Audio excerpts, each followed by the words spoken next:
What's happening, gang? It's your boy Retro back again with another reaction video. Yeah.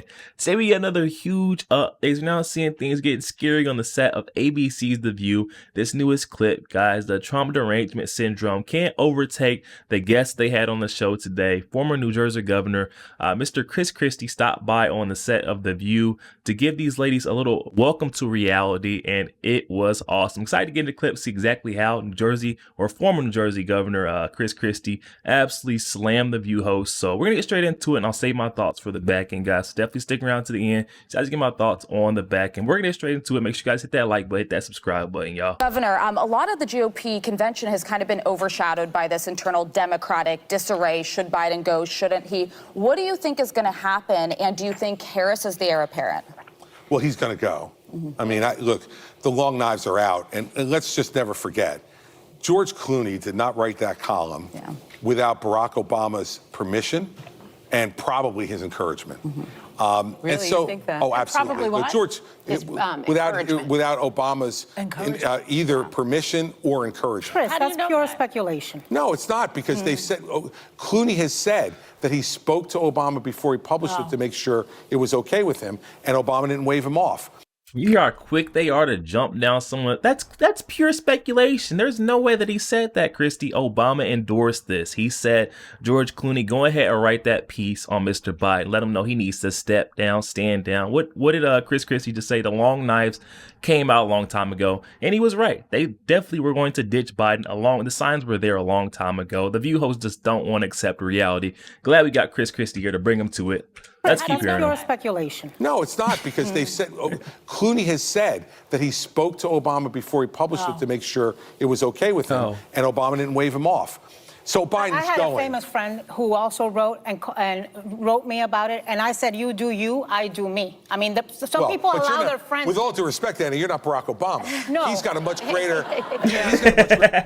Hey, I'm so happy you got Chris Christie here putting Anna Navarro right in her. With all due respect, you're not Barack Obama. I don't know. She says that she's trying to compare herself, her little situation, to something such high up, high-ranking figures like Barack Obama. Sit down, take a seat, Miss Anna Navarro. Glad we got Chris Christie here to put her in her spot. And wrote me about it, and I said, "You do you, I do me." I mean, some people allow their friends. With all due respect, Anna, you're not Barack Obama. No, he's got a much greater. He's got a much greater responsibility to his vice president than you do. And so, and do I think Harris is the heir apparent? I do.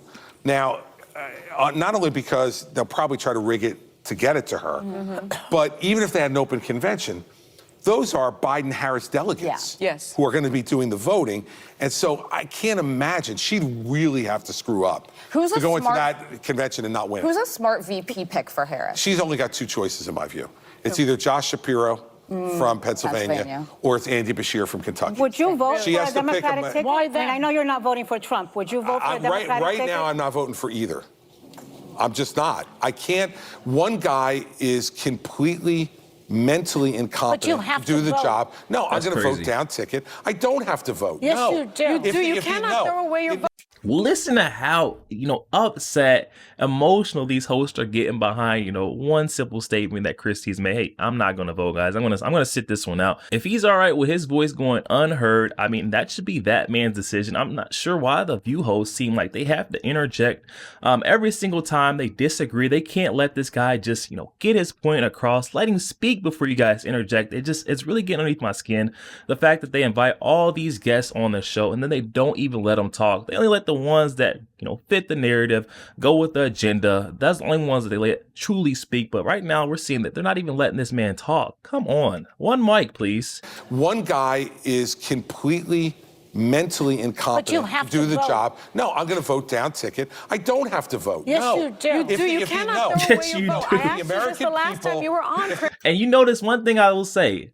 The right doesn't get as upset or triggered like we see what the left does. The View hosts right here, very brilliant example, lovely. We're seeing the View hosts are so animated about the situation, saying that, you have to vote. Don't let your vote go to waste. And it's because they know that they're at, such a disadvantage against Donald Trump, especially with, Biden dropping out the race. They've got, this three-legged horse is what it seemed like, trying to get it to the finish line, and they don't see that it's going to actually make it. I think that's why they're, trying to push pressure and say, hey, we need to get as many people at the, at the polls as possible, because they know they're at a very huge disadvantage against Donald Trump. Kamala Harris, not even a shot.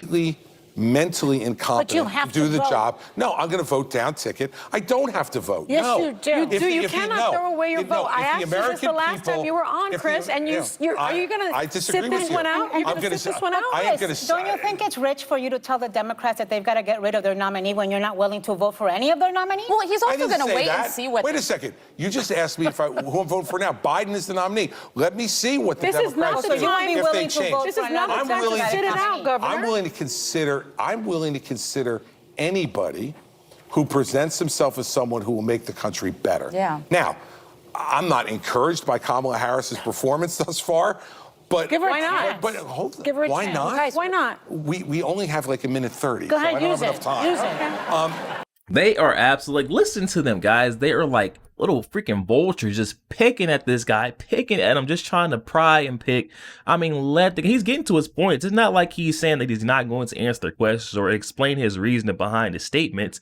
But it just seems like they wanted to come out and meet, like, give this guy a chance to talk. I mean, come on. This right here shows you guys they need to do a whole revamping of The View. I mean, these hosts are, if they're not fighting with each other, guys, they're talking over each other or talking over the guests. I mean, it's very hard to watch this show.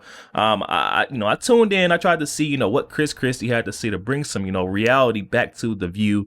But it just seems like they don't want to hear any of that, guys. They love the TDS syndrome. That Trump derangement syndrome runs through their blood. And they can't get over the fact they just hate Trump, and they want to get everybody on board with, Biden, Kamala Harris. They don't care who it is, just anybody but Trump. Oh my, this is disgusting to watch. Who presents himself as someone who will make the country better. Yeah. Now, I'm not encouraged by Kamala Harris's performance thus far, but give her a chance. But hold on. Give her a why chance. Not? Guys, why not? Give her a chance. We only have like a minute 30. Go ahead, so I don't use have enough time. Use it. But to answer your question directly, I think that they're going to get rid of Biden. I think it's most likely to be Harris, and I think she has to pick a moderate Democratic governor. You know who I like? Mark to try to be unifying. Listen. Trump had the chance to be unifying. And he wasn't. He could have picked someone like Glenn Youngkin, for instance, who would have been a much more unifying choice. He doubled down. Glenn Youngkin. Who would have been a more unifying choice than J.D. Vance. He absolutely would. And what about John Tester from Montana? He's pro-gun, but he's a liberal. But Tester won't be picked. In a red first state. Of all, He's one in a first red of all, state. he can't deliver his 3 votes in Montana. Well, it's a red state with a very red. He's on the ballot. Let me tell you something. Any Democrat's got to win Pennsylvania. Yeah. The choice should be Josh Shapiro. And it's really that simple. I like him. Hey, politically, and he's popular right now. Would that ticket be 20 seconds, Johnny? Ticket? It has a much better chance of beating a Trump Vance ticket than the Biden-Harris ticket. The Biden-Harris ticket will not win, can't win. So would you vote for Harris Shapiro? Don't know. Let me see what they have to say. Oh, but you have to see what they say. It's so hard to, they got to listen, and really, this guy isn't trying to totally bash Kamala Harris, but he's kind of hinting at it this whole time. He's insinuating that he just doesn't stand behind, he can't back or endorse Ms. Kamala Harris because of her policies, what she stands behind. And that's the point. I don't think that these View hosts can get to those Trump deranged skulls of theirs, man. It just seems like they just think Kamala is the perfect picture. And they're simply looking at, especially Sunny Hostin. I feel like she's definitely identifying with the color of her skin. She doesn't have really a lot of points or facts, policies backing why she supports Kamala Harris. She just simply relates with her because of the color of the skin. And I feel like that's what a lot of these ladies on the set of The View are doing. And I don't think it should be that, guys. It shouldn't be just because she's a black woman. This should be, because she has great policies and she wants to, enrich America, create a better nation for us and our kids, the future going forward. But that is not what we're seeing here, guys. They're just giving Miss Kamala Harris, I've been hearing this a lot, giving her the benefit of the doubt, hoping that she can do something good with her presidency, her term, but they don't know. They're saying we're going to hope for the best, put our vote down and hope. That's not what you do, guys. You go for someone who has proven policies, or someone who at least looks like or speaks like they want to, continue to further the mission of bettering our country. But I don't know if I'm seeing that here with Kamala Harris, and Christie isn't either, guys. He's not sold on her, and I think he won't get sold. Let's keep going. Shapiro? Don't know. Let me see what they have to say. Oh, but you have to see what they say. Policy matters. It matters. I'm sorry that I care what people stand for. I apologize. We do too, but I'm not going to pre-commit to it. We know what the other side stands for. Let them perform and earn my vote. Choice. People should have their vote earned, not given. By the time we get a hold of him next time, he'll be voting. Voting for you, Biden. Joy. Thanks I'll write you in. Thank you, Christie, my new best friend. Yo, there we have it, guys. Another Trump deranged segment coming from The View. Guys, ABC has to do away or revamp this entire show, guys. We're seeing right here, Christie even said it at the end, guys. I'm sorry that I would like to at least hear, or see a person's policies before I totally vouch and say, hey, you've got my vote. Usually this is the most sound way to make a decision, amongst reasonable people. We can see that all the hosts on The View are not reasonable whatsoever. They're not even living in the same reality or same world that we're living in. Right here, they're trying to make the statement to say, we've seen Joy Behar saying, like, what more do you need to hear? We already see what's on the other side being, Donald Trump, Vance ticket. She's saying that there's no way that you should be voting for them. So it doesn't matter who we put up as a Democratic nominee, the DNC's front runner, that ticket, you should just be automatically slamming your vote down for the Dems because Donald Trump is on the other side. That right there, guys, is a very dangerous game to be playing. I mean, you never know what you're getting on the other side, especially if you just, blindly slap your vote down without, doing research or letting this person, develop, come out to the people and show what they stand for. I mean, this is just ridiculous coming from The View, guys. Definitely hop in the comment section, guys, and let me know your thoughts. Do you think former New Jersey Governor Christie is making the right decision to say that he is not going to vote until he hears the policy of the other side, guys? Definitely hop in the comment section. Let me know what you're thinking on that. Also, make sure you guys hit that share button. Share this out to as many Facebook friends as possible. You guys share the truth. Also, make sure you guys hit that like button. Doesn't cost you one thing. You guys hit that like button for your boy, and also hit that subscribe button as we're on the road to the truth. Hop aboard for the journey. I'll catch you guys on the next week.